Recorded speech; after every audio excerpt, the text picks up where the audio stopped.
No me confundan, amo a Dios, pero la misa, bueno.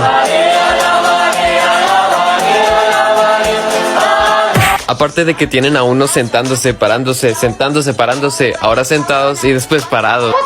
Y ni hablar de las señoras que vienen con la charola de dinero. Uno que no trae ni un solo peso, solo queda mirar al horizonte hasta que se marchen. Y siempre que el padre habla, mi mente se va a otro lado y pienso en otras cosas. Concéntrate. Ok, solo faltan las manos, el dinero, la hostia y nos vamos. ¿Qué puedo decir? La misa es agotadora. O tal vez sea solo yo. ¿O acaso es que me falta alevosía?